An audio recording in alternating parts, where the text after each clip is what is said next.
ladies and gentlemen, and all of them in between. We are forming a calming circle as we begin talking about the iconic cult Mhm. film 1993's Hocus Pocus for our 20th episode. If you can believe it or not, we've done this 20 Woo! times. Yes, and it feels like we just started yesterday. I'm John McDonald, and as much as I would like to be a Winifred or a Sarah, I'm probably a Mary. And I'm here with my fabulous co-host, who's probably definitely a Winifred, Magnus. Hello, Magnus. Sisters! Yes, Yeah, you've been waiting to say that since we decided we were gonna do this. I feel like. I think I could pull off a giant orange wig. I mean, I think so. That's one of the most iconic parts of the film is kind of this the fashion of the three witches. It's the Mm, reason this kind of poster works. mm, Um, and it doesn't hurt that Sarah Jessica Parker played Sarah, so she didn't have to uh, there's a couple actors that's happened to where they play characters by their names, but Sarah Jessica Parker plays Sarah here so well. mm, Kathy and Jimmy, this was I don't know if it was right after Sister Act 2 finished filming, but she had just done Sister Act 1 in 92. mm. And then she did this, and then Sister Act 2 came out. So 93 is really Kathy and Jimmy's year. And without Bette Midler, Mm. this film would not have gotten made because before Bette signed on Yeah. to it, it was languishing in pre production, anyways. Mm. So it's Yeah. Hocus Pocus, an impossible little film that shouldn't exist and shouldn't bring so much joy, but it does.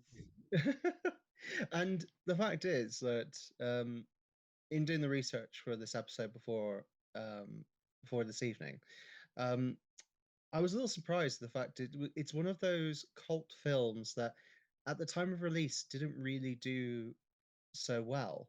Oh, It Roger Ebert hated it. Like, I don't think I've seen a worse review from him. He's like, except for the song in the middle of the movie, Mm, he absolutely abhorred this film. mm, Which is funny considering some of the stuff Roger Ebert liked. So mm. I I respect the man and his legacy of works. I didn't always agree with every review he did, I much prefer the critic and the way the but critic I mean reviews that's why everyone has works. their So own opinion. So the thing is, when this came out, it got middling reviews, and it actually lost Disney quite a bit of money I think around 60 million pounds. It The thing is, they did well by marketing it as a holiday film. yeah. Um, I think over time, people naturally start to warm to the over the top, flamboyant personality of the witches and such, and Yeah. that's how it cemented itself as a cult film. So, in doing research for this, I kind Mm. of wanted to get its place of what Disney was doing when it was created, Hmm. because there's a lot of misinformation about Hocus Pocus and its creation phase. Okay. It originally, if the pitch, if Spielberg had actually taken the pitch of the movie, we probably would have gotten a very different movie. But Mm. Spielberg passed on it um, because Amblin Entertainment felt they were a direct competitor to Disney, so he didn't want to do it. We Mm. almost got Leonardo DiCaprio instead of Omri Katz, but Leo decided to do What's Ooh. Eating Gilbert Grape. Okay. Um, and so Hocus Pocus has kind of this mythology surrounding it of the things that didn't happen to it. And one of those big mythological things is the idea that this was originally a Disney Channel original movie. Mm. But the original movies didn't premiere until 97. More likely, this was Mm. branded even in its kind of earlier, darker, more the witch incarnation where the kids were supposed to be like 12. Mm. It was more likely a Disney Channel premiere film, and that is there's a series of films from 1983 to 1997 Mm. that were kind of not tent poles, but they were meant for a bigger release. They Mm. had bigger budgets, they had bigger plots. So movies like this include The Parent Trap 2 from Mm. 1986, which I really like. They have a great scene with like making cookies in it, and they're like throwing jelly beans and marshmallows in the dough. It's a fabulous movie if you haven't seen it. Mm. Um, I looked up a couple of them. Escape to Witch Mountain, the remake from '95, which is actually pretty good for its time. and Ooh. Susie Q, where Amy Jo Johnson plays a ghost from the 1950s. Hmm. So Hocus Pocus is probably more likely that it was a Disney Channel premiere film. Now, bear in mind, I haven't read either of the books that have been written about Hocus Pocus, so I don't actually know that for a fact. But it feels more spiritually as a premiere film than an original movie. Movies like Xenon, Smart House, Alley Cat Strike have a much tighter plot and are done on a much smaller budget. So it feels like to me it probably actually wasn't a Disney Channel original movie. It was probably one of those kind of premiere tween films where it's not necessarily dark Mm, enough to be a touchstone, but it's definitely made for a certain audience. So mm. Yeah, I definitely wouldn't necessarily think of this film as a Disney Channel film, considering a few of the things that happen during said film. well, Um, the common idea that most people say when they talk about this is like, oh, it was supposed to be a Disney Channel original movie, and mm, it got expanded out because of Bette Midler. yeah, And Bette Midler had a lot of influence in making sure this movie happened, and had a mm, lot of influence in making sure the sequel was happening. But yeah, I feel like people, when they talk about that, they miss the fact that uh, Mick Garris, David Kirshner, and Neil Cuthbert were the writing team. In fact, Mick Garris was the executive producer of this film, essentially. yeah, So, like, I think they missed the fact that originally this movie was darker. It was probably closer to something Wicked This Way Comes, in mm, vein of content, or like Watcher in the Woods. And so, kind of the movie we got was not the movie that was pitched, but I think it's better for it because mm, we don't have a lot of horror comedy. Like you get yes, things like Killer Clowns from Outer Space, but that's not really a comedy. It's just very colorful. I was mm, watching the Witch episode of Eli Roth's History of Horror on Shudder yeah, to prepare for this, and they talk a lot about the fairy tale aspect of Suspiria, and mm, so like there's not much in the way of horror comedy. Idle Hands is maybe spiritually the yeah, closest, maybe Scream. But Hocus Pocus really does kind of live in yes, its own little mm, slut shamey world, because it is. But it's really its own thing because it's a Halloween movie. But yes, much like Sister Act, you can watch it pretty much any time of the year, even though Sister Act, for my mm, family at least, is like a Christmas movie. So yeah. like I know people that watch Hocus Pocus all year round, and though it is a Halloween movie, they don't consider it a movie about Halloween, if that makes sense. So Oh, oh no, definitely. You could almost, even though it takes place on Halloween in in the film universe, um, it definitely, because the witches are the main characters. I mean, yes, they're not the protagonists, but come on, the kids are just there to be the yeah, foil to them at the end it's of the day. It, so it's oh yeah, no, go ahead, finish your thought. Yeah, I was just gonna say it's a witchcrafty film yeah, at its core. Um, and it's your classical tale of good versus evil. Literally, in this case, since the fact is the witches have come back from hell itself to, corrupt the innocent and such. Um, so I can totally see what you're meaning, that um, people could watch it really all year round if they yeah. choose to do so. And you could compare it with something like The Witches, which was the Roald Dahl book made to a Yeah. film. It has a lot of similarities to that, really. I wanted to just touch upon what you were saying about the fact that Hocus Pocus lives in its own little sort of themic bubble, It and does, yeah, I do agree. I mean, the blend of horror, comedy, action, and dare I say tween drama. Um, it's a very unique level in itself. It's almost like its own sub level. I agree that I struggle to think of some comedy, paranormal, supernatural films that come close to that sort of thing. Maybe High Spirits, the comedy Oh, with the movie from my friend calls them yeah, Ewok nuns. High Spirits is a but great movie. Yeah. that's still got a bit more. I would say that has more horror in it than Yeah. this does. It's tricky to define exactly. what is. It's almost a perfect family horror comedy movie. Mick Garris, who was kind of the Yeah. executive producer and one of the, Mm, I think he was actually the head writer on this film. There were a few. mm, So to yeah. get an idea of kind of where this film comes from, Mick Garris wrote um, wrote the film Batteries Not Included in '87, which is kind of this bittersweet, not quite dystopia. But Batteries Not Included is about this race of, I think they're aliens, but they Mm, look like machines, and they come to this building that's condemned, and all the residents are going to be kicked out so they can make like mm, high-rise condos. So you got Batteries Not Included. A lot of the work that Mick did ended up more on television. So like, there's an episode of what is it? There's an episode of sorry, I'm looking at it. I see it. Why can't I find it now? There's an episode of there it is. There's an episode of Tales from the Crypts that he wrote. mhm, And so there's that kind of humor, the wistfulness, the bittersweet. Neil Cuthbert, who's one of the other writers, wrote one of my favorite weird superhero movies, Mystery Men, in '99. mm, Um, and then David Kirshner is known for movies like An American Tail 5 It Goes West that he produced, and Child's Play, which he produced, which is probably one of the most frightening movies and one of the longest lasting legacies. mm, And if that name sounds familiar, David Kirshner, it's because he's also the executive producer for the new Chucky TV series.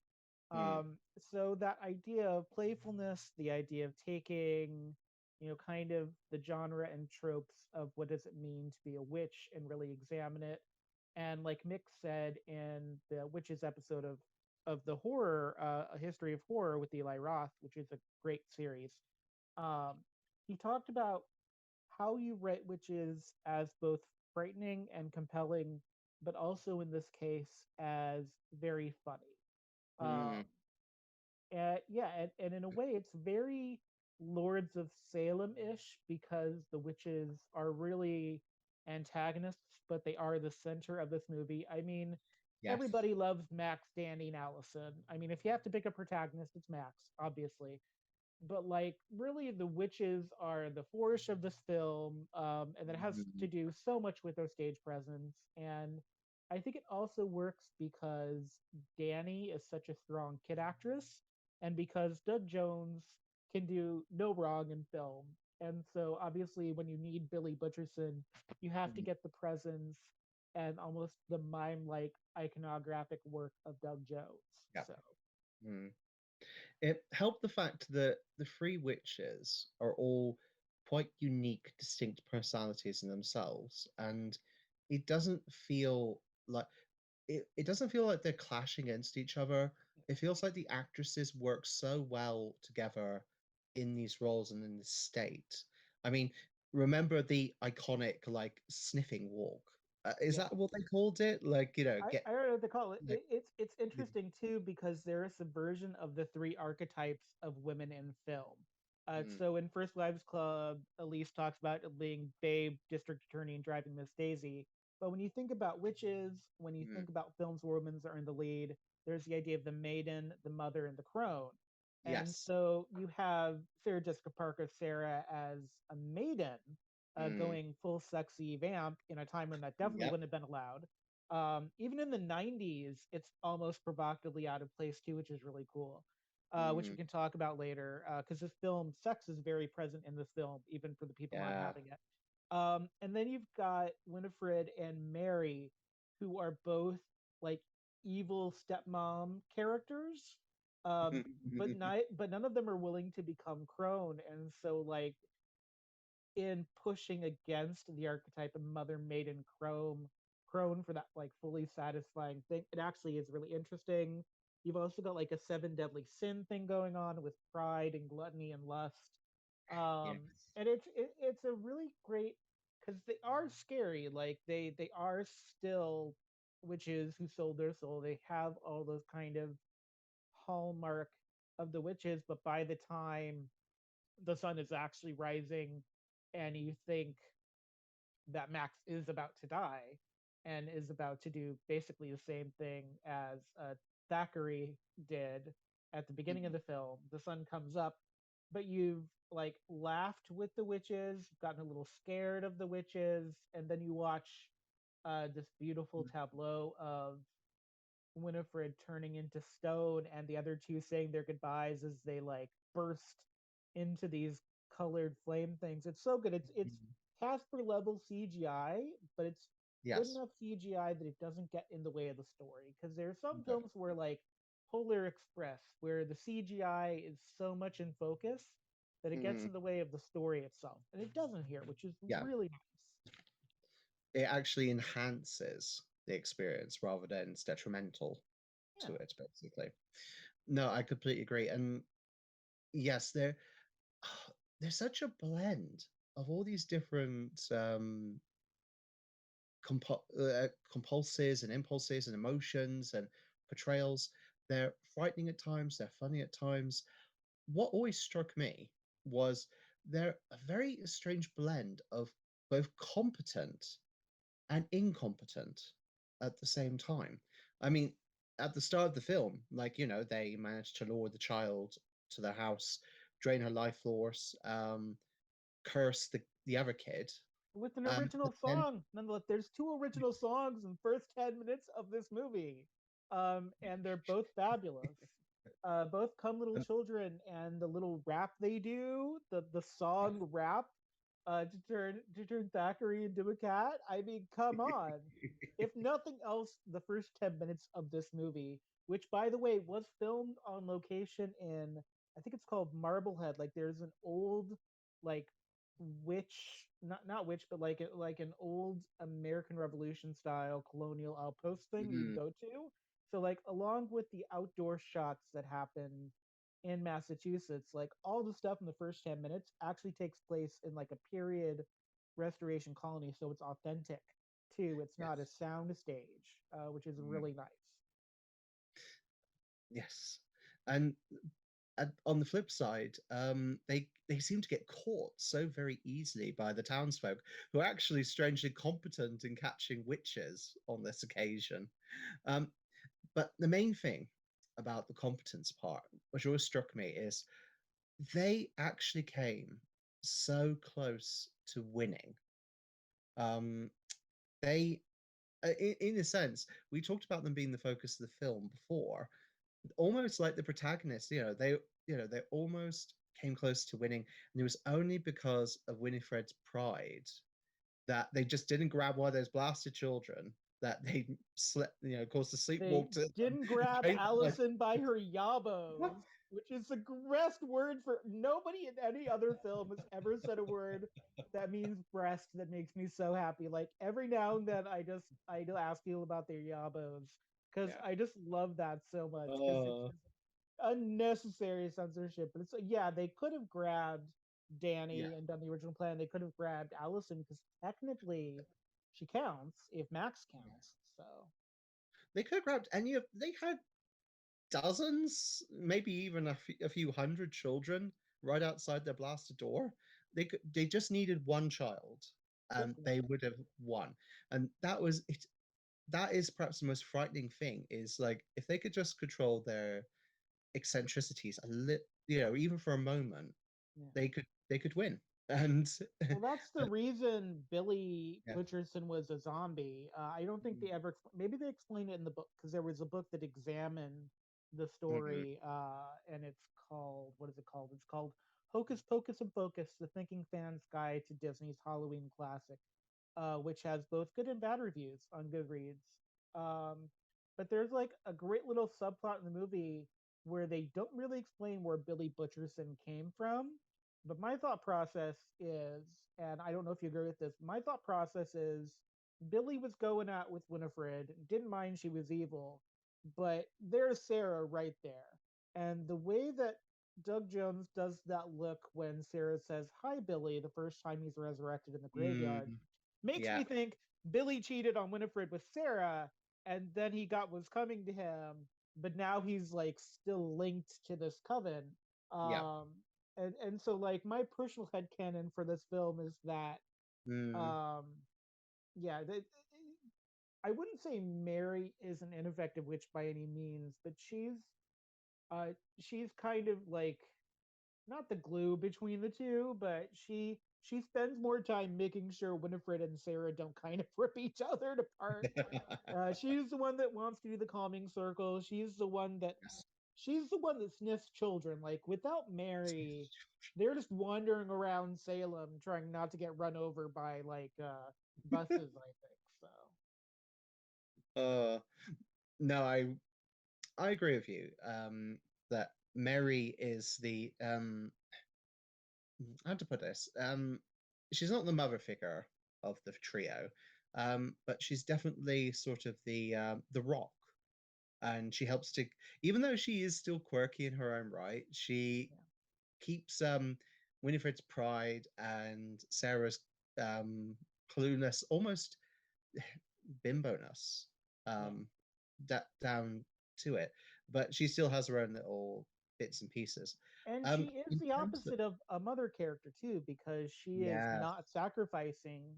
Her kind of mm, main characteristic is this idea of this mm, avarice, gluttony, like the idea of in the house where they meet mm, Penny and Rob Marshall, where they think they're with the devil again, which is yeah, weird for many reasons. Like her whole thing is about food and about television, and she's almost a stand-in for consumerism in that because she automatically almost preternaturally understands that kind of gluttony and the idea of intense amusement and focus.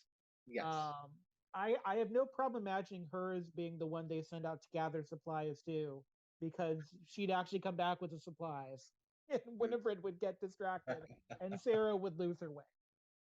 I almost wonder whether we talked about these witches as reflections of archetypes and also sort of undermining the archetypes at the same time. Um, we talked about Mary as the mother figure. I wonder if there's a little bit of reference in there almost to the witch from Hansel and Gretel, almost. Sort of like this, motherly figure that draws in the children and wants to sack on them, shall we say.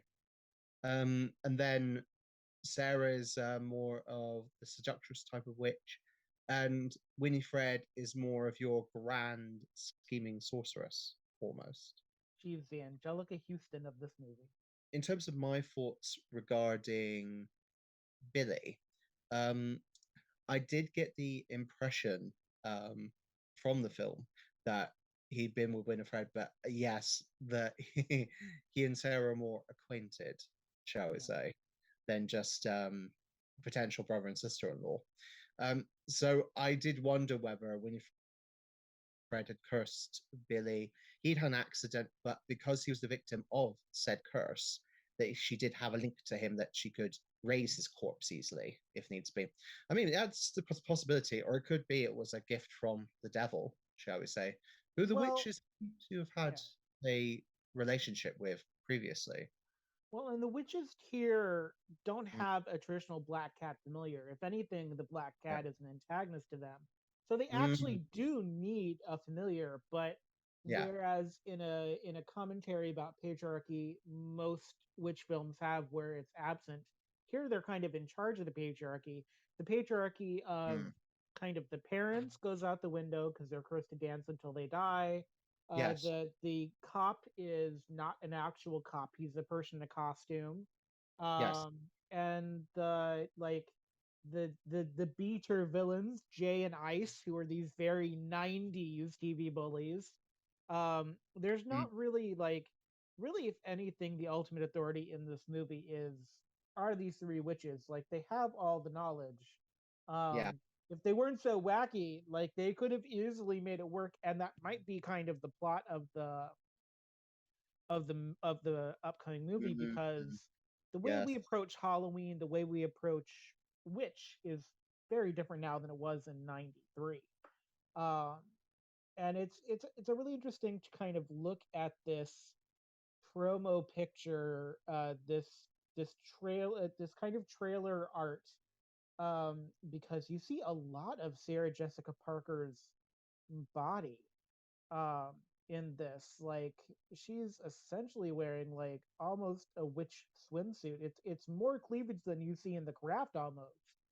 Mm, And so like there's something very much like I don't think if they'd if this had been a couple years later, this movie would have gotten made in the same way.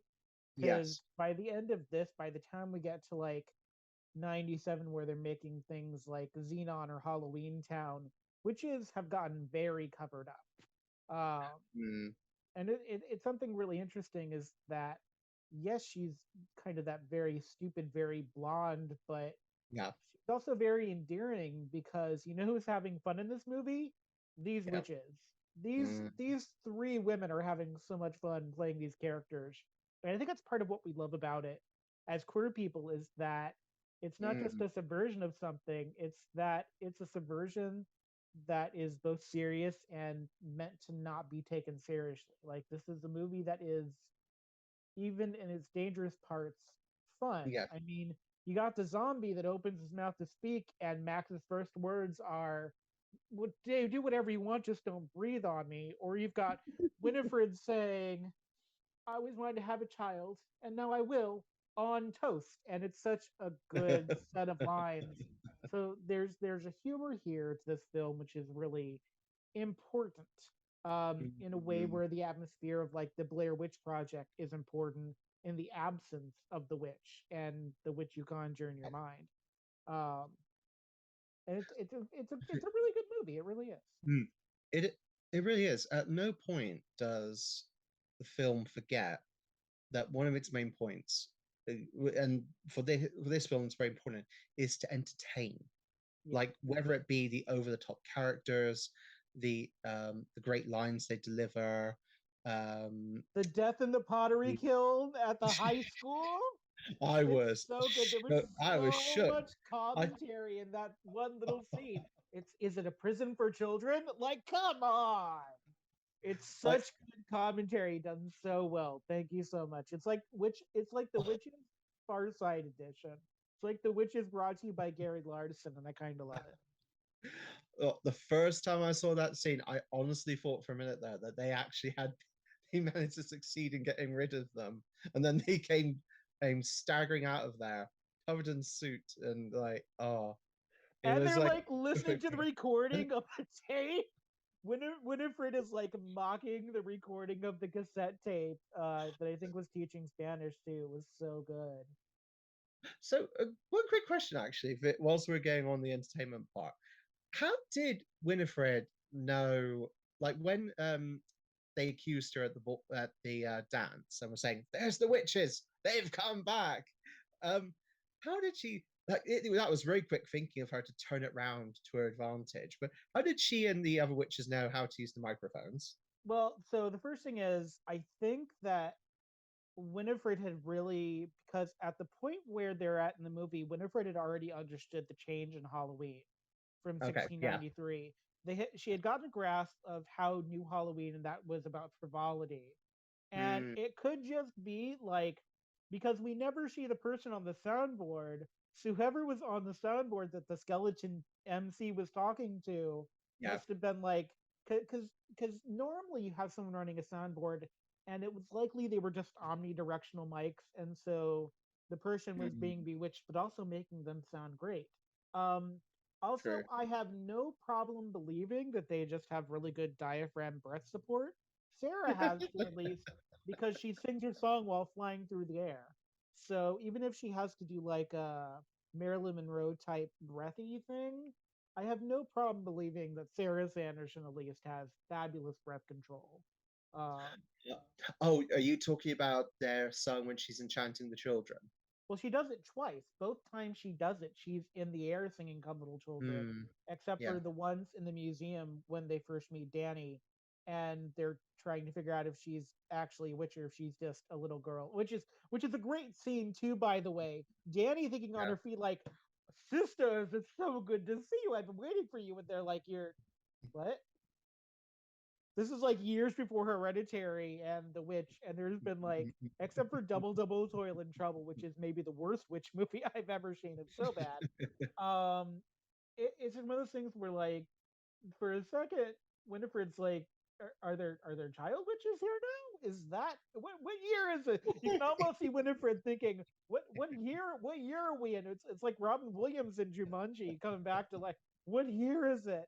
Um, Oh, oh, it's so good. Also, just like costume design wise, the adorable yeah. sweater Danny's wearing. Mm. Um, for years after this film, I spent I spent days looking for those chocolate witch pops they get from the rich people's house. Like Oh, I spent so much time trying to find those because I was convinced they were a real thing you could buy. Um, yeah, they do a really good job too of, mm. and we could talk about this a little bit more, of making kind of one-to-one comparisons with the good characters with the witches. So like Winifred Yeah. and Max are adversaries, but there's also like a Sarah Allison duality of the Mm. seductress, but like the girl that's hot but isn't a seductress kind of thing. And then you've got Mary Yeah. who's super avarice, and Danny who has some avariciousness to her, but can also like switch that off when she needs to Mm. be like a damn. So there's like this really great thing where each of the protagonists has an antagonist shadow self in one of the Yeah. sisters. And I think Mm. it works very well too. And by the end of the film, they have more allies than the witches do just by nature of what Disney movies deem good or bad. So Yes. Mm.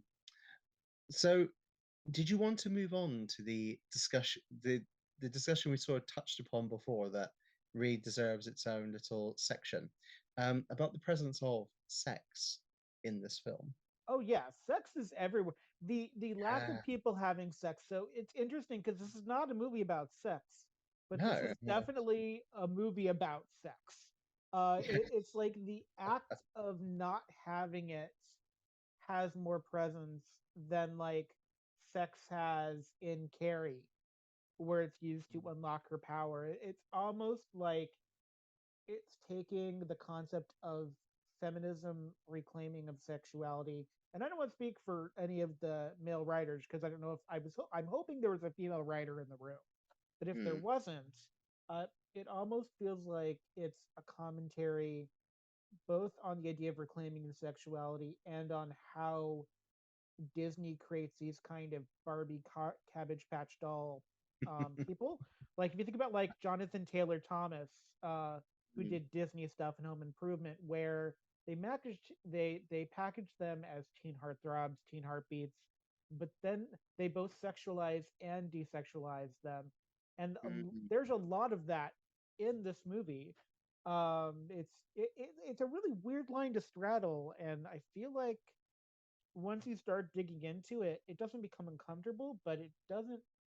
I'm not sure if Hocus Pocus knows what its message on sex really is. Yeah, because it's it's a tricky thing to dissect, really. Um, you could take it as a commentary on the changing attitudes towards sex, because with the witches coming from 300 years previous, attitudes to sex back then were more puritanical and such, and it was, dare I say, like it was much more repressed, whereas nowadays it's not totally liberated in many Yeah, no, places. in America It's much more. we are very repressed and puritanical in our sexual attitudes, to be honest. Very much so. Yeah, It's not it gets better yet, not by any stretch of the no. But the fact is, like, the whole thing of the young guy being a virgin gets mentioned about once every 10 minutes, I think, in some way, shape, or form. And it's the very last thing that's talked about by the two departing spirits at the end of Yes. the film. And then you have Sarah, who is like, she's portrayed as like the seductress, as we discussed. Like, her scene with the bus driver, always, like, that's one of the more memorable things in the movie to my mind. Like, she's flirting with the bus driver, she's sitting on his lap and stuff like that. And like he's making comments about, having children with Sarah. And it always struck me as that's a very interesting direction to go with in a sort of what we've seen as a family orientated comedy And horror. her ability to seduce him too is Yeah. not, it's not like a vampire seductress. It's not like Aaliyah in the Oh, vampire movie that she did, the interview oh with yeah. the Queen of the Damned. It's more of this. It's not childlike. That's not the right word. But there's something very simplistic in, Yes. she knows it's about her body, and she knows that Mm, if she doesn't stay young, that he's not going to want her body. yep. Um, so she doesn't actively try to seduce him. Just by being there, she does seduction, and like Yeah. sitting on his lap and things like that. It's interesting the way that she talks to Billy when she says hi Billy has that kind of Mm, hallmark to you. It's almost like it's the idea of her sexuality comes from like that hippie free spirit thing, rather mm, than she's using it to seduce. If anything, her that's, seduction in Come Little Children, mm, to get the kids coming, is more uh, seducing than her with a man necessarily. that yeah, it's two different types of seduction. Um, as you say, the one with the bloke is much more, as you say, pre-love, which is an interesting character trait for a witch from 3 centuries ago to have, and it would have been interesting to see how the townsfolk would have reacted to her, like in that, as herself. Whereas the when she's seducing the children, it's more bedeviling. Then you see the actual witch beneath the blonde curls and such. I think it'll be very interesting to see if the characters have changed at all in the sequel that's coming up. If Sarah will still be the same person. I mean, They're it not doing young age makeup on her either. Like no. in looking at the Uh, previews, they they hmm, haven't de-aged them. They didn't try to immortalize them in the 90s or time period. Sarah Jessica Parker looks like herself. She looks like almost her Sex and the City character Carrie in the Sex and the City movies. Like they yes. look very much their age, which I'm interested to see what that means How, exactly. and how they're going to explain it in universe. There's a couple of really interesting things that I really like about the costuming in this film. Hmm. Um, one is that they actually, I'm reading the trivia on the IMDb page. They actually talk with intentionality about both how the witches fly their brooms and about their costuming. That they really did want. They talk about Mary's costumes having this almost butcher baker effect to them. And so they Ooh. were very intentional. Like the fact that Winifred is in this crushed green velvet is actually very intentional. It's not just trying to make her stand out. They were like, "This is Bette Mhm. Midler. We can't put her in black." Um, and so it's a really cool thing is that there was so much intentionality behind there's an intentionality behind how they use their flying implements, which is Mhm. about them as their character. Um, so also two other witches that influence this film: Margaret Hamilton as the Wicked Witch of the West from The Wizard of Oz in Mhm. '39, Yeah. um, is really influential, but also Angelica Houston's Grand High Witch from the 1991 Witches film, from the Yeah. Roald Dahl book, influenced especially Bette Midler as Winifred. Also, apparently, Bette had like two people that were around her on set with a dictionary of old curse words. So, like, Maggie Malfeasance that she says in the script is an improv line. She apparently just threw herself into the role and was like, "Tell me old curse words," um, which is really cool. I kind of love that. Hmm. Well, I can see the influences now that you mention it. Especially the references from Roald Dahl's The Witches, being quite over the top, powerful women, dare I say. Perhaps not taking influence from the horrifying post transformation reveal, which apparently No, to this day traumatizes my boyfriend they quite a bit. actually, But if you get the Blu-ray of this film from the 25th anniversary, they yeah. actually have most of the deleted scenes in it, which had never been Mhm. seen. And so this movie actually, when it was originally made, had many more scenes with the witches, and it was recut to focus more on the kids. Mm. So that just kind of verifies. There's a scene apparently where Mary is let loose in a grocery store, Oh my god. which sounds phenomenal, and I feel like I need to find because I didn't buy the Blu-ray because it didn't look like there was anything kind of new on it. But apparently, these deleted scenes are great. This was also released in July of '93, by the way, so that it would not compete with the other horror movie from kids horror movie from '93, The Nightmare Before Christmas. Oh Also came out this year, so they released it wow. in July, so it wouldn't compete with the other Disney cult classic from '93 that took time to build steam. So both of those existed. They came out in the same year, which is kind of wild to think about. It did take 8 years to It's make this movie. They bought the script in 1984, and then they sat on it for 8 years. So it did take 8 years to make Hocus Pocus. So it's no wow, 1993. So technically the 30th anniversary of Hocus Pocus is next year, isn't it? They done the 25th anniversary. I think they do it from when they release the film. They don't do it from when they buy, because there are some Disney Mhm. movies that sit on a shelf for a long time, before they happen. So Hmm. Okay. Speaking about references, I I can't say that I didn't see this before. I'm really surprised when they all get thrown in the oven. Pretty much, well, the kiln, shall we say? When they all get thrown in the kiln, it's very much a reference to the Hansel and Gretel story with the throwing the witch in the oven, isn't it? I can Which, imagine that's where. So what's interesting is that you see definite references to horror movies throughout the film. If you look at Max's skateboard, from what mm, the trivia on IMDb is saying, he's actually pretty familiar with Hellraiser.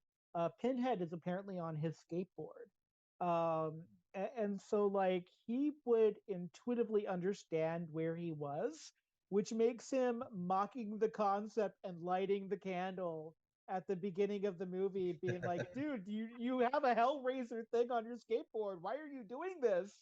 Did you not pay attention? Because mm, Hellraiser 2 was just basically Hellraiser 1 recapped. So like if you didn't pay attention the first time, you can see it the second time. So mm. Well, what I was going to ask is, I'd love to talk about a few things I've noticed for the posters and such for Hocus Pocus 2 coming up. So I was wondering, do you have any more thoughts regarding the first film before I do a little deep dive into some spoiler and analysis? I mean, I always have thoughts. I think the use of Salem is really well done in this. Mm. Most of the Yes. interior are done on sound stages, but it really does. I feel like it rides a balance of making Salem seem like this big maze like almost nature filled community, but also keeping it kind of in the new millennium. It doesn't feel like the witches come back and the whole place transforms back to 1693. It still feels it's very 90s when we were still recycling and still trying to save the earth. Um, and I really love the cemetery, Old Burial Hill, I think it's called, from what the gates say. Yes. I really love as set dressing. It has that same Mhm. intentionality as the town in Beetlejuice, the scale model town in the Yes. attic.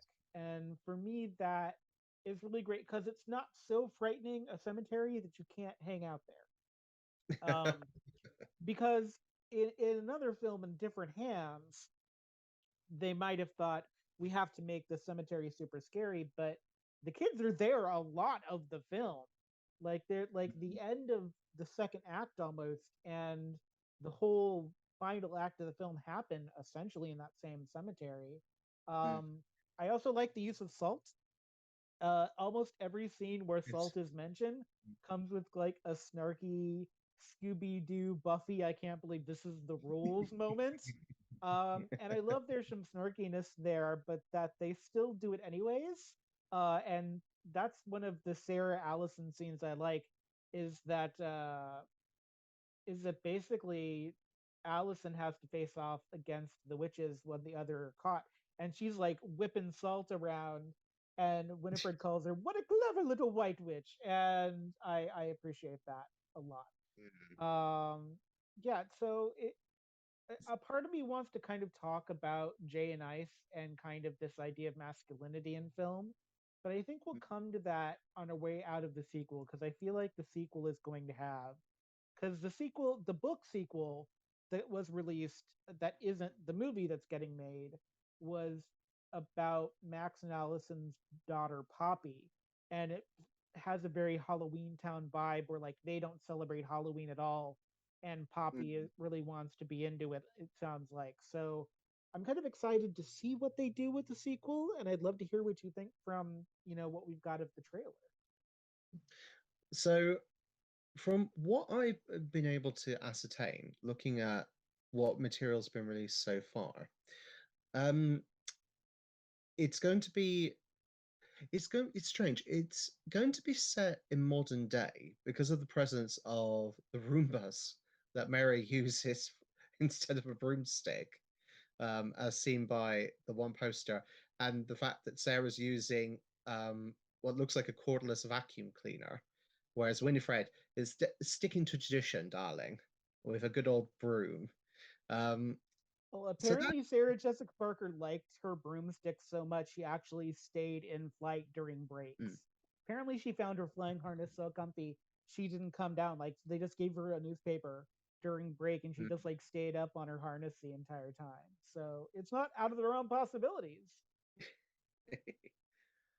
So it gives hints it's a modern day, but when you look at the colored poster, the one that was released quite recently, um, yes, they got old older style street lamps in the background.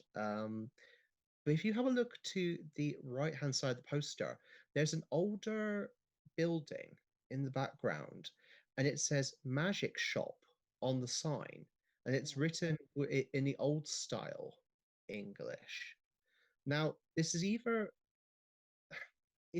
a red herring that there's going to be some elements of the past in there still, or it's going to take place in one of those reenactment towns that they had for the old, you Amazing. know, for old Salem and such, which actually would be amazing if they did that. Because again, we're going back to the whole subversion element, which was present in the first film.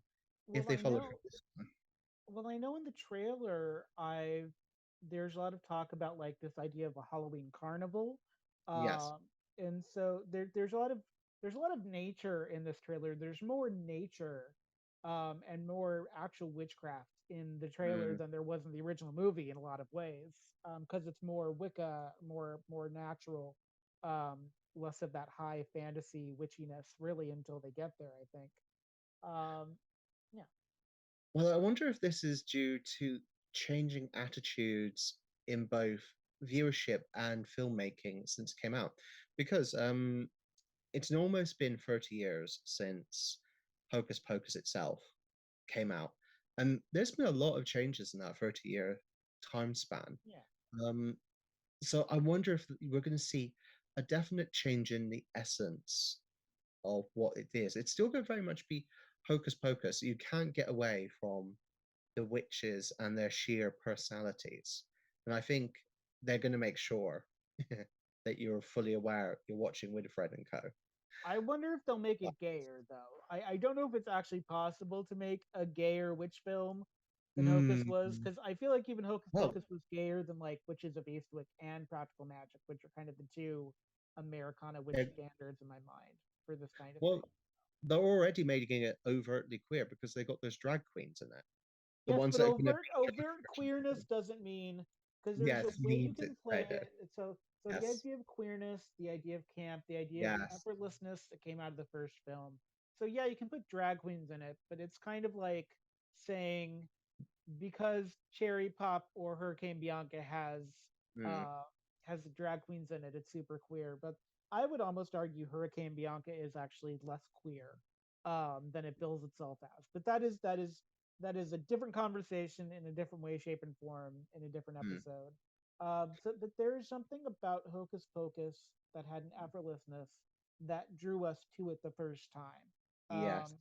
And so I hope that in having more overt queerness, they don't lose the camp queerness that made it so effortlessly queer the first time around. Yeah. And now we've had so many more queer fantasy roles since then. It's not hard to, since we Mm. had barely any the first time around. Um, but it's like I'm just thinking about, the two different Sabrinas, both Chilling Adventures and the TGI series. Yeah. I'm thinking about the idea of Raven Simone on That So Raven being Mm. essentially a precog, in this very world in a world type of way. Yeah. You know, I'm just looking at the poster from '93, and I'm just trying to envision how this kind of update will look in the rhythm of it. Because one complaint I do have about original Hocus Pocus is it does feel the middle does drag a little bit. Like as they're getting out of the cemetery, they're running away from Billy.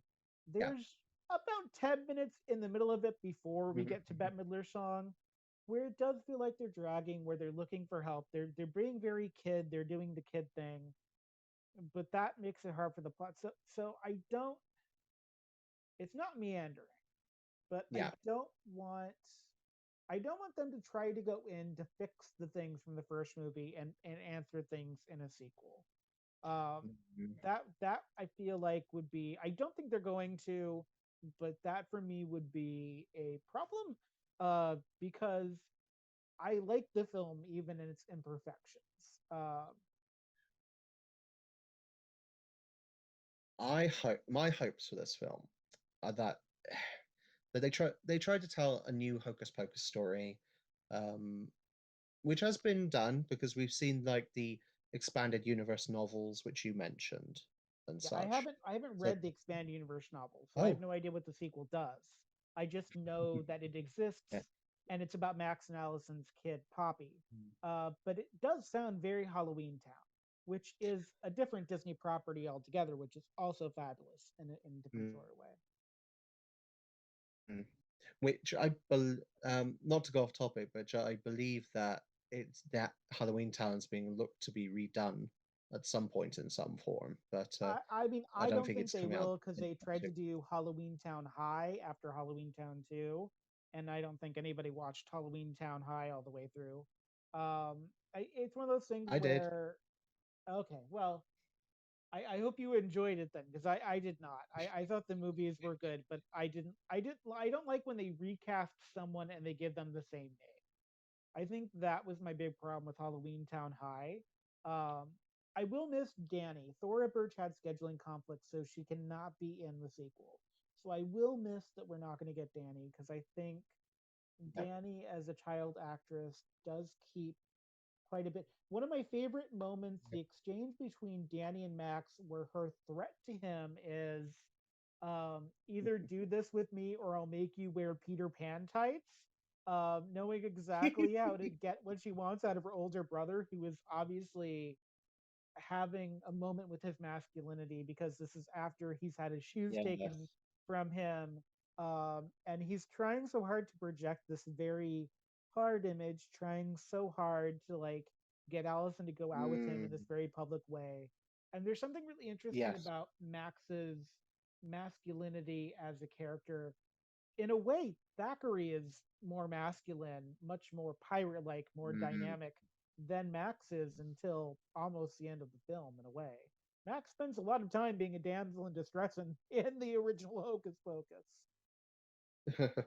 And they have not said if Omri Katz is returning, so I have no idea if Omri Katz will be reprising his role or not. Which would be neat, even if he's just there for a moment. It would be really a neat to cameo. have a Mm, nod to the original cast. yes. Obvious. For me, it doesn't. They don't have to. They don't have to make it a movie where Max and Allison are so afraid of Halloween. Like they were victorious. There was joy at the end of Hocus Pocus. I don't know if it's Yeah. appropriate Just a to have them have this like Halloween no. fear, especially if he's not a virgin anymore. Because then he No. can light black flame candles all he wants, apparently. Because apparently, orgasm is the only thing that keeps Winifred Sanderson down. I don't know. Mm, um, my main my main hope beyond telling a good Hocus Pocus story is that they do the sequel, but they don't set it up as the start of a franchise beyond what the franchise is at the second. Um, because there has been a temptation in many properties that Disney's owned in recent years to try and branch it out to create more from it. And I've always been a believer that some things just don't need to have endless additions to them, I if that think makes it's sense. more likely they'll bring back they would reboot and bring back So Weird or Meet the Torgelsons before they would do Hocus, because they've already done Halloween Town High, and Yeah. that kind of would be very close to something you could do. I I think Hocus Pocus is something that can only be a one-off, and I think it's why it took so long to do a sequel is because it's like trying to put Pleasantville on Broadway. It sounds like a great idea, and a lot of people really want it, but making something as good as the product is difficult. Mm, It's kind of a fluke that Sister Act 2 was as good as Sister Act in a different way. yeah. It's really hard to make something of that quality. There's a reason we're still talking about Wizard of Oz 1939 MGM as opposed to an updated version of the Wizard of Oz. There's something of a standard, and it has to do a lot with nostalgia. I think the first time I saw it, I liked it, but it was upon further viewings that I fell in love with Hocus Pocus. I don't think it's the kind of thing where you could do a Chilling of Adventures of Sabrina's show. Not just because it's not really made to be dark, but because I don't think it would lend itself to binge watching. I don't think we have you'd have Mm, to invent stuff about these characters whole cloth, essentially, and yeah. add in backstories they don't need. And also, I love Bette Midler, but she's getting up there in years. Yeah. You'd have to I recast agree. all three of the main witches, and Yeah. I don't think an No. there's no actress with sense of like no one's going to touch those roles. It's like someone going to be I'm going to be the new Laurie Strode from the Halloween franchise. Like you can't I have don't. Laurie No. be anyone other than Jamie Lee Curtis. It doesn't work. No. No. I agree with you 100%. I don't mean that I think they would keep the three core actresses around if they did anything. Um, you're gonna hate this. It'd be more likely to my mind if they did want to do something, then they would get them to have like a young witch apprentice or another trio of young witches to fulfill their legacy and carry on in their shoes I and do mean, something like that. But if they yeah, did a high fantasy witches line Terry Pratchett esque concept where there's some absurdity in the world and the witchiness is really more about getting what you want and taking a stand and like self assuredness. But that's also not Hocus Pocus. That's a no, Terry Pratchett. I think maybe because Sandman was so well liked, it is possible to do. But Sandman also had a huge universe of material to draw from. yeah, Hocus Pocus does live in its no, own little bubble. The closest you yeah. could come to it would be like the Bewitched remake that I don't think anybody really enjoyed all that much. Oh, the movie with Will With Ferrell. Will Ferrell and Nicole Kidman, it was a Yeah, remake technically, even though they made it about the show Bewitched. But like the only time it has worked in my mind was the Stepford Wives remake did work, and it had a different feel and different connotation, and it's not the original Stepford Wives. I think for Hocus Pocus, if you wanted to do a full cinematic universe, you'd have to do a lot of mm, work that would probably yeah, damage the brand. And yes, also, Disney yeah, has started hiring actresses to play them to open up the Halloween bashes at Disney. So, like, they can't create new characters without creating a whole bunch of more cost for themselves. And Disney hates spending money that way. So yeah. I'm like not as worried about that just because I know how much they've sunk into the branding on Mm, three particular witches. But I'm hosting a premiere party for the Hocus Pocus 2 film, and if it's exquisite and fantastic, my mind could be changed. I mean, Yep. it it it really depends on if the kid actors are as compelling as Thora Birch was, and if the story is half as fun. I think that's something I talk about when I talk about writing tabletop game stuff. Is there's an awareness with audiences now of the idea of fun. I think especially in horror, we've talked about it more as Shudder has started to really examine things. But the idea Yes. of both, what does it mean to be terrified, what does it mean to find joy in being terrified, and finding that fun in something taboo like witchcraft. So Yep. like, of all of the witch movies that you can think of, even ones just centered in America, um, not even one centered abroad, like the idea of humor is so important to this movie. If you made it creepy and grotesque, if you tried to do a Yep. Chilling Adventures of Hocus Pocus, it would completely destroy the brand. And Yep. the other reason Chilling Yep. Adventures of Sabrina works is because it Hmm. was a standalone comic concept that's that had this very taboo energy to it. That Hocus Pocus doesn't have a taboo energy. It has a queer energy, but not a taboo energy, which is very different, Yep. as we as creatives have found out in our content producing lives. So, Yes. although I It. will say a queer version, like a male, if anyone out there does like art and does like a male version of these witches, I would love to see what what male Winnie, Sarah, and Mary would look like.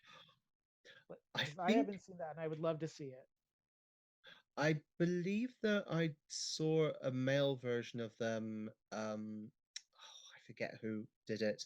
I have seen some male versions of them, and I wouldn't be surprised if some artists do create some gender bend art in celebration of the second movie's release. And as well, I mean, it's going to be Halloween, so it'd be the perfect time Yeah. to do it.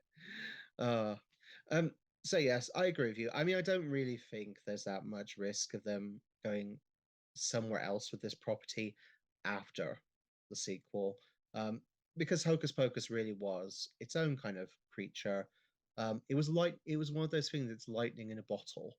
The elusive aspect of everything came together just right to create something that was memorable.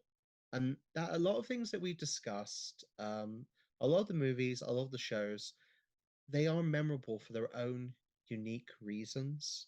Yeah. Um, and that's what stays with us at the end of the day. Um, and that is, for its campiness, its blend of like horror and comedic moments and just sheer over the topness. That's why Hocus Pocus remains a firm favorite in our household. And if Disney wants to do something dark, they do technically own the film rights to something Wicked This Way Comes. And you got plenty of time to make a Oh, remake of that film. And I would be the first in line for tickets to a dark remake of something Wicked, which I think would be very appropriate. mm, So mm, yeah, so as we come to Halloween, because this episode will be coming out on the 27th, which will be the same week that Hocus Pocus 2 premieres. Hopefully Disney Plus will not crash, because historically when they have a big premiere, half the Disney Pluses crash because we're all trying to watch it at the same time. But if you're listening to this and your Disney Plus does crash, Shudder is doing a really cool documentary this year called Queer for Fear.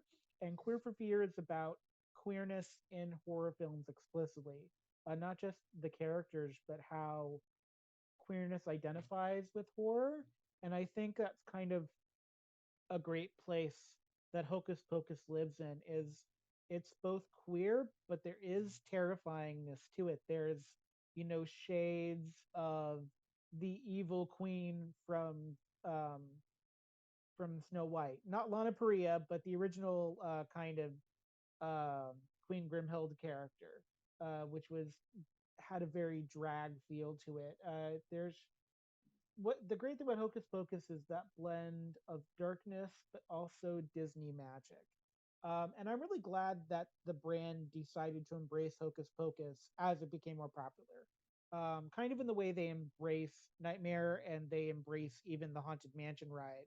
It's not just a one off thing, but they recognize that even though it's Disney, so they can't help but like oversaturate the market with stuff, they recognize that it is important to people. They recognize that it's not about the fact that Mary, Sarah, and Winifred has sold their soul, which we don't see on screen and we don't need to see on screen.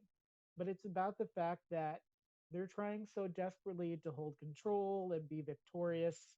And they fail because they're the bad guys. But like every really good bad guy, they don't seem to understand that they are bad guys. And they have hilarious things happen to them. Like instead of having brooms they can fly on, they have to use hoovers and mops, but they're trying so hard to get over it and they're trying so hard not to be bothered. um, and I'm really looking forward to see, because at the point they made this in 93, Sarah Jessica Parker had a couple of hits, but they were kind of small. She hadn't yet done Sex and the City, so she wasn't really a known actress Yeah. outside of this in my mind. I could be completely wrong. And she had worked, of course, in First Wives Club a couple years after this film again with Bette Midler. But Bette Midler is, a different singer, a different kind of actress than she was in 93. I know some gay people are going to be boycotting this. I am not one of them. I have not kept up with exactly what Bette Midler said or what the fallout is, but there are gay people that are going to be boycotting this film. So it's just one of those things where, like, I think in choosing my battles for the queerness and the dignity of others, I'm not sure this is the hill to die on to not see it Yeah. for some kind of I'm not actually sure what Bet said, but I guess it was problematic It's enough to call for a that, boycott. But yeah. The whole thing with Bette Midler, that's a whole other kettle of fish. it is, but Just also we have to think about this is that that was one of the few singers that was singing in bathhouses back before the AIDS crisis. So I'm willing to give her a little bit of a bend in a way that I might not give to other people, because her mm, work for the queer community has been yeah, so strong. It might just be her age. And sometimes you just have to teach the elders what's going on now and then let them make their own decisions. Like you cannot yeah. Uh, policing Bette Midler, the queer icon Bette Midler getting policed by the queer community is a little insane to me. Like it's a little bit insane. I'm not even gonna lie. mm. Do you have any closing thoughts before, because we're coming close to time? So We are coming close to time. We have less than 10 minutes left on the podcast. Um, for all of its faults, Hocus Pocus has a really good plot line, not about sex, but about what it means to be masculine and feminine. yeah, Um, I think it's really important, even if you just look at the way um, Thackeray as Binks the cat, Max and Billy Butcherson each kind of relate to women, and the things that Max learns throughout the night are really important. But I also think it's important to recognize Allison is a strong, quiet female character. Um, she's not a damsel in distress. She's very active in this film. yes. And she's just like everyone else is chewing the scenery. And like you have to have an actress that's not chewing the scenery to make the scenery really work. And I cannot stress enough, Allison's Yabos is just such a great line. Thank you for that, Thora Birch. I will be forever grateful, even though there's not really a good context for using that. Also, the parents dressing up as Madonna with the cone bra and sad pajama Dracula. I come on, it's I as much hate on this town for you want for not paying attention to the Sanderson sisters, but whatever was going on with that adult party and like where all the kids were left home with no Mm, supervision, like whatever is going on with that dance party, it just seemed like something you wanted to be involved in. And mm, for me, that's yeah, really the core of Hocus Pocus. Is it seems like an adventure that you want to be part of. Like really at any age, it's an adventure you want to. It doesn't seem like you turn 14 and suddenly Hocus Pocus isn't funny and not scary. This is an adventure No. you could really go on at any age of your life in a different way, Mm, and I think that's really yeah. cool. I like that in a film, so I'm. It's a party for me for that. So It's oh, what a great way to describe it. It's a party. Because it is. It's the sort of thing that you can sit down with family or friends of any age and really enjoy together. And as you say, it's you don't turn a certain age and you suddenly stop enjoying it. It's one of those films that I think that as an adult you can view it quite differently to as a child, but in a positive way, in a way that you can enjoy other subtleties. And like we've been talking about references and such, a lot of that is going to go over kids' heads, in all honesty. The most overt things won't, but it's a great film that there's layers to it, and there always has been. Um, and yeah, it's fun. It's just great. It it's going to be something that you could just keep going back to and enjoying. And it doesn't feel like it's one of those properties that's going to age badly. I think it's still going to be as fun as when it was originally shown in years to come.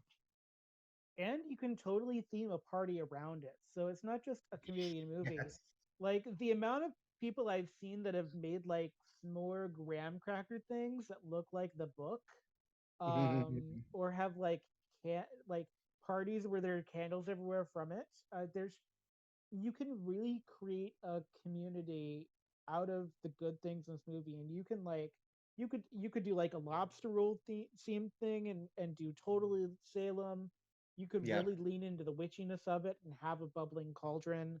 um well, I'm going to be having a Billy Butcherson zombie makeup contest as part of the party I'm throwing for it. So like there's a real great communal aspect to this movie, and it has a lot to do with the joy. It also has to do with the fearlessness of how movies were made in the 90s. Because when you think about Yes. something like Casper, when you think about Hook, when you think about Mighty Morphin Power Rangers, even when you think about the two Adams Family films in the Mm, 90s, when these movies were being made, and the reason we're still talking about movies like these and like Beetlejuice is the idea of camp having value and people weren't afraid. And I don't yeah. want to harp on this a lot because I talk about this a lot, but when Batman and Robin got rejected, people got so afraid of camp. And I absolutely hate that because a movie like Hocus Pocus has to have camp. It has to have that mirror to society. It has to be wacky and weird in order to work. And I feel like, especially when we look at the amount of superhero movies being made, we've kind of lost that a little bit. They're so afraid of being camp and so Yeah. beholden to the idea of realism. Yeah.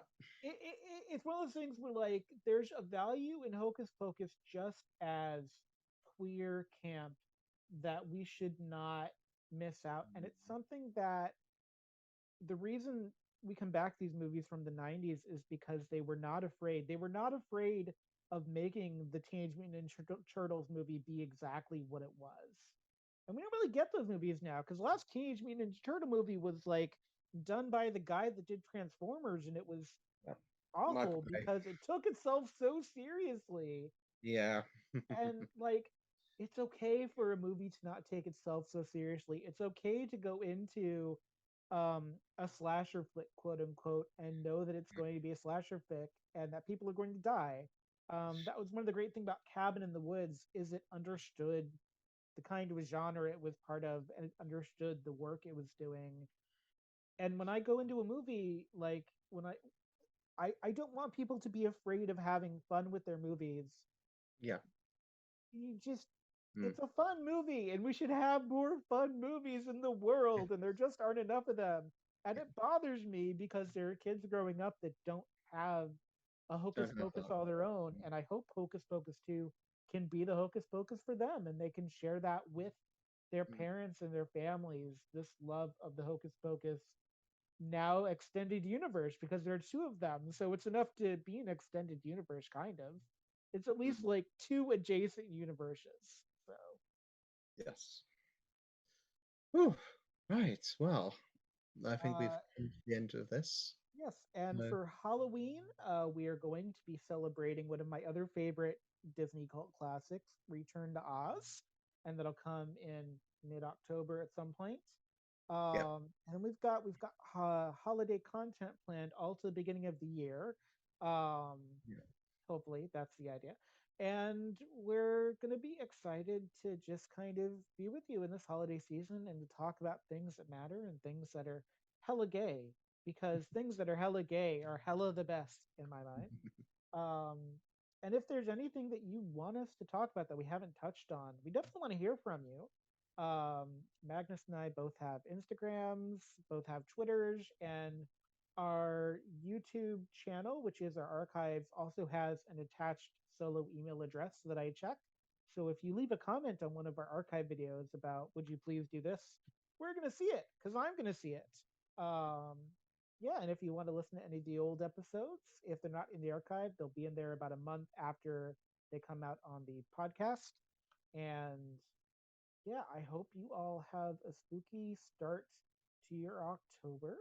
Um, and I wish everyone the very best and brightest. Whatever your favorite Halloween treat is, I hope that you get a lot of it. So, Indeed. Right then. Ta-da for now, sir.